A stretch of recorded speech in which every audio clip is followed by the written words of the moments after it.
तो हेलो दोस्तों, कैसे हो आप सब। आशा करता हूँ कि आप सब ठीक होंगे। अगर आपने मेरे चैनल को अब तक सब्सक्राइब नहीं किया है तो मेरी आपसे रिक्वेस्ट है कि जल्दी से जाके सब्सक्राइब कर दो। जिस किसी ने भी इस अनीम के पहले के एपिसोड नहीं देखे तो मैंने डिस्क्रिप्शन में लिंक डाल दिया, तो आप देख लेना। और आज हम इस अनीम का 13th एपिसोड देखेंगे। तो चलिए बिना देरी करे हुए शुरू करते हैं। इस एपिसोड की शुरुआत में हम देखते हैं कि जो बंदा लाइट बंद कर पुलिस स्टेशन में घुसा आया था वो और कोई नहीं बल्कि जियांग होता है। तब ये पुलिस ऑफिसर जियांग को पकड़ लेता है और उससे पूछने लगता है कि तू बिना परमिशन के अंदर कैसे घुसाया, आखिरकार तेरा मकसद क्या है। तभी सडनली हम देखते हैं कि पुलिस ऑफिसर जियांग को गले लगा लेता है और उसे कहने लगता है कि तुझे डराकर बहुत मजा आ गया। अब हमें पता चलता है कि ये पुलिस ऑफिसर और कोई नहीं बल्कि जियांग का ही कोई रिश्तेदार होता है। तब ये पुलिस ऑफिसर जियांग से कहने लगता है कि कितने दिन हो गए तुमसे मिले, कहाँ रहते हो तुम आजकल। तभी जियांग इस पुलिस ऑफिसर से कहता है कि हम बाकी की बातें बाद में कर लेंगे, अभी मुझे आपकी बहुत मदद चाहिए किसी को ढूंढने में। इसके बाद हम देखते हैं कि ये पुलिस ऑफिसर अपने कंप्यूटर में युआन के डैड की इंफॉर्मेशन ढूंढने लगता है। तब ये पुलिस ऑफिसर जियांग से कहता है कि मैं इस बार तो तुम्हारी हेल्प कर रहा हूँ लेकिन तुम्हें इसे सीक्रेट रखना होगा।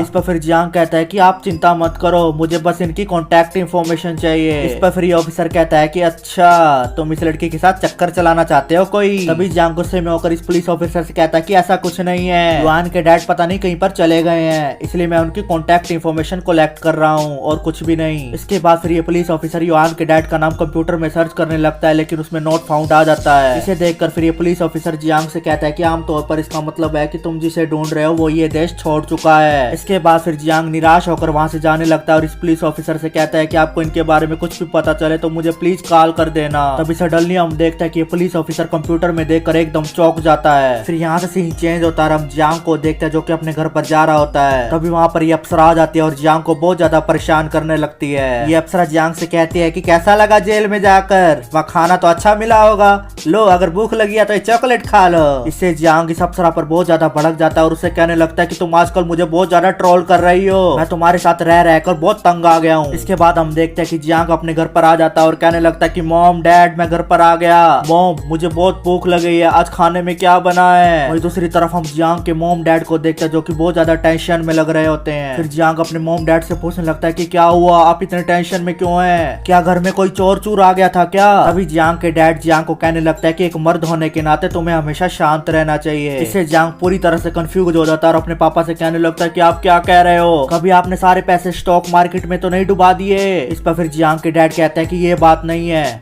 लेकिन जो भी बात है वो इससे भी बहुत ज्यादा बुरी है, आज रात के लिए तुमने खुद को प्रिपेयर रखना होगा। जियांग के डैड जियांग से कहते हैं कि आज कोई हमारे दरवाजे पर दस्तक देगा। तभी हम देखते हैं कि जियांग के घर के बाहर इतने सारे बॉडीगार्ड आ जाते हैं और एक कार में से कोई निकलने लगता है। वही दूसरी तरफ हम जियांग को देखते हैं जो कि पूरी तरह से कंफ्यूज हो चुका होता है। फिर जियांग अपने डैड से कहता है कि आप क्या कह रहे हैं, मुझे कुछ समझ नहीं आ रहा, आप मुझे ये बताएं कि क्या कोई लोन की पेमेंट लेने आने वाला है क्या, इतने परेशान लग रहे हो आप। तभी जियांग के डैड कहते हैं कि इस बार हम चुप नहीं रहेंगे। फिर जियांग कहता है कि आप ऐसे क्यों बैठे हो, अगर ऐसा है तो मैं पुलिस को बुलाऊं क्या। तभी हम देखते हैं कि वहाँ पर ये चौथी लड़की अलीना की एंट्री हो जाती है और जियांग से कहने लगते हैं कि जियांग तुम पुलिस क्यों बुला रहे हो। वहीं दूसरी तरफ हम जियांग को देखते हैं जिसकी अलीना को देखकर पूरी तरह से फटके हाथ में आ चुकी होती है। फिर जियांग अलीना से कहने लगता है कि तुम इतनी रात को यहाँ पर क्या कर रही हो। फिर अलीना जियांग से कहती है कि हम इतने दिनों से नहीं मिले, क्या तुम्हें मेरी बिल्कुल भी याद नहीं आई। ये कहते ही अलीना जियांग को पकड़कर अंदर रूम में ले जाती है। इस पर जियांग बहुत ज्यादा डर जाता है और अपने मॉम डैड से कहने लगता है कि मॉम डैड प्लीज कुछ करो। इस पर फिर जियांग के डैड जियांग से कहते हैं कि आज तुम्हें ये साबित करना ही होगा कि तुम असली मर्द हो, अपनी नाक मत कटवा के आ जियो अंदर से। इसके बाद फिर हम देखते हैं कि अलीना जियांग को अंदर पटक देती है और रूम का दरवाजा बंद कर देती है। फिर अलीना जियांग के क्लोज आकर उसे कहने लगती है कि डार्लिंग मैं और इंतजार नहीं कर सकती। वही दूसरी तरफ जियांग बहुत ज्यादा घबराया हुआ होता है और अलीना से कहने लगता है कि तुम क्या करने की कोशिश कर रही हो। इस पर फिर अलीना जियांग से कहती है कि आज रात हम दोनों एक साथ सोएंगे, ठीक है। इससे जियांग बहुत ज्यादा बौखला जाता है और अपने रूम का दरवाजा जोर जोर से खटकाने लगता है। जियांग अंदर से अपने मॉम डैड को जोर जोर से बुलाने लगता है और कहता है कि मॉम डैड प्लीज मुझे बचा लो। तभी फिर जियांग के डैड कहते हैं कि मेरे हरामी बेटे अपने आप को मजबूत रखो। तभी हम देखते हैं कि जियांग अलीना का पीछा छुड़ाकर बाथरूम में आ जाता है और उसे कहने लगता है कि मैं नहाने जा रहा हूँ इसलिए तुम सो जाओ अब। अभी हम देखते हैं कि कुछ घंटे बीत जाते हैं लेकिन जियांग बाथरूम से बाहर नहीं निकलता। इसके बाद फिर जियांग बाथरूम का दरवाजा खोल के देखने लगता है कि आखिरकार अलीना क्या कर रही है। जियांग देखता है कि अलीना तो आराम से बेड पर सो रही है। तभी फिर अलीना को सोते हुए देख जियांग बाहर आ जाता है और कहने लगता है कि फाइनली आखिरकार ये सो गई। अलीना को देखकर जियांग कहता है कि जब ये शांत होती है तो कितनी क्यूट लगती है। फिर यहाँ से सीन चेंज होता है, जियांग और एलिना का बचपन दिखाया जाता है। यहाँ पर एलिना जियांग को एक चीज देने लगती है और उससे कहती है कि ये मैंने बनाया है, क्या तुम इसे खाना चाहोगे। एलिना जियांग से कहती है कि वैसे तो मैंने एक क्लास के मॉनिटर के लिए बनाया था, लेकिन कोई बात नहीं, मुझे तुम पर बहुत दया आ रही है, इसलिए तुम ही यही खा लो। तभी फिर एलिना जियांग को ये बॉक्स देकर शर्मा कर वहाँ से भाग जाती है। इसके बाद में हम प्रेजेंट के सीन में जियांग को देखते हैं जो कि अपने इस बचपन को याद कर रहा था। जियांग कहने लगता है कि हम दोनों का बचपन कितना सुहावना था। तभी फिर जियांग युआन और उसके बच्चों के साथ की ग्रुप फोटो देखने लगता है। जियांग कहता है कि आज मुझे इन बच्चों के साथ खेलकर बहुत मजा आया, आज मुझे पता चला कि एक डैड होने का क्या एहसास होता है। तभी जियांग के पास उस पुलिस ऑफिसर का फोन आ जाता है और वो कहने लगता है कि मुझे युआन के डैड के 20 मोबाइल नंबर मिले हैं। इस पर फिर जियांग उस पुलिस ऑफिसर से कहता है कि ठीक है, आपका बहुत बहुत शुक्रिया। तभी हम देखते हैं कि एलिना सडनली नींद से उठ जाती है और जियांग को पकड़ लेती है। एलिना जियांग से कहने लगता है कि मेरे डार्लिंग, इतनी रात को किससे बात कर रहे हो। वहीं दूसरी तरफ तो जियांग की पूरी तरह से फटके हाथ में आ चुकी होती है। इसके बाद फिर एलिना जियांग के बहुत ज्यादा क्लोज आने लगती है। फिर जियांग जोर जोर से चिल्लाने लगता है कि मेरी पैंट क्यों उतार रही हो, क्या हो गया तुम्हें। इसके बाद फिर हमें अगले दिन का सीन दिखाया जाता है जहाँ पर जियांग अपनी क्लास में होता है और वो बहुत ज्यादा उबासियां ले रहा होता है। जियांग कहने लगता है कि मैं बहुत थक गया हूँ, मैं कल सिर्फ 2 घंटे ही सोया था रात को। तभी वहाँ पर एलिना आ जाती है और जियांग से कहने लगते हैं कि हे डार्लिंग, कल हम दोनों की रात बहुत मजेदार थी, है ना। चलो आज रात भी हम एक साथ ही सोएंगे, ठीक है। वही दूसरी तरफ एलिना की ये बात क्लास के सभी सिंगल लोंडे सुन लेते हैं और उसे कहने लगते हैं कि ओ ठरकी, तू कल रात एलिना के साथ सोया था, साले तू कितनी लड़कियां पटाएगा, हमारे लिए भी कुछ छोड़ दे। वही दूसरी तरफ हम देखते हैं कि युआन भी उसी क्लास में होती है और उसने भी एलिना की बात सुन ली होती है। एलिना की बात सुनकर युआन बहुत ज्यादा सैड हो जाती है और जियांग से कहने लगती है कि जियांग, तुम फिर से कहीं और भटक गए। वही दूसरी तरफ हम जियांग को देखते हैं जो कि क्लास के सिंगल लोंडो से मार खाने के बाद कहने लगता है कि मैं क्या करूँ यार, मैं इनको कैसे बताऊं कि उन सब लड़कियों में मैजिक चॉकलेट का असर है। तभी जियांग कहते कि अरे हाँ, मैंने आज तो युआन के डैड को फोन करना था, चलो मैं एक एक करके 20 नंबर ट्राई करता हूँ। तभी जियांग पहले नंबर पर फोन मिलाता है तो ये नंबर स्विच ऑफ आ रहा होता है। वही जब जियांग दूसरा नंबर मिलाता है तो दूसरी तरफ कोई लेडी फोन उठा लेती है और जियांग को जोर जोर से गालियां देने लगती है। वो जियांग को इंश्योरेंस वाला समझ लेती है और उसे कहने लगती है अरे कुत्ते, कितनी बार समझाऊं, मैंने इंश्योरेंस नहीं लेना तो नहीं लेना। इसके बाद फिर जियांग दूसरे नंबर पे भी काटा मार देता है। इसके बाद फिर जियांग तीसरे नंबर पर फोन मिलाता है और तीसरे नंबर पे कोई लड़का फोन उठाता है और जियांग से कहने लगता है कि अरे चिकने,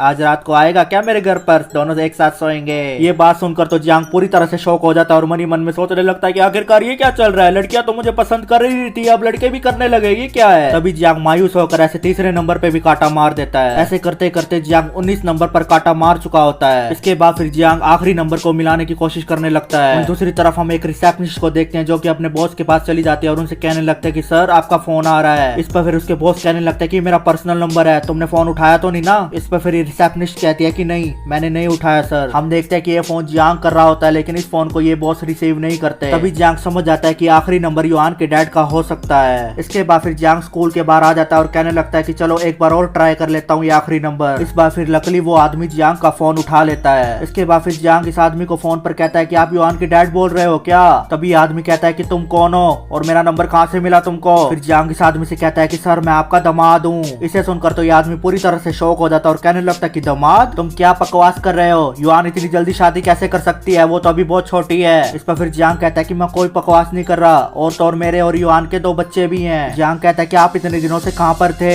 युआन आपको बहुत याद करती है, मैं आपसे रिक्वेस्ट करता हूँ कि प्लीज आप युआन और हमारे दोनों बच्चों से जरूर मिलने आए। इस पर फिर आदमी कहता है कि नहीं, मैं अभी नहीं आ सकता क्योंकि मैं अभी विदेश में हूँ। तभी जियांग कहता है कि आप ऐसा नहीं कर सकते, आपको आना ही होगा, युआन आपको बहुत मिस करती है, इतने साल बीत गए आप अपनी बेटी से मिलने क्यों नहीं आए, क्या वजह है इसकी, आखिरकार आप अपने फादर होने की जिम्मेदारियों से क्यों भाग रहे हैं। तभी फिर आदमी जियांग से कहने लगता है कि ऐसा लग रहा है कि तुम सच नहीं जानते, मैं तुम्हें बता दूं कि मेरा कोई भी बच्चा नहीं है। इसे सुनकर तो जियांग की पूरी तरह से फटके हाथ में आ जाती है और उसके हाथ से फोन भी नीचे गिर जाता है। तभी फिर जियांग मन ही मन में सोचने लगता है कि आखिरकार ये क्या चल रहा है, अब मुझे युआन की मॉम से ही पूछना होगा कि आखिरकार सच क्या है। इसके बाद फिर हम देखते हैं कि जियांग युआन के घर के बाहर आ जाता है। उस घर से जियांग को युआन के और उसकी मॉम के लड़ने की आवाज आने लगती है। तभी फिर युआन दरवाजा खोल के युआन और उसकी मॉम की बातें सुनने लगता है। युआन की मॉम युआन से कह रही होती है कि मैंने तुम्हें कितनी बार कह दिया कि तुम इस आदमी की फोटो अपने वॉलेट से फेंक दो। इस पर फिर युआन कहती है कि ये मेरे डैड है, मैं इनकी फोटो क्यों फेंक दूं। तभी फिर युआन की मॉम कहती है कि मेरी बात ध्यान से सुनो,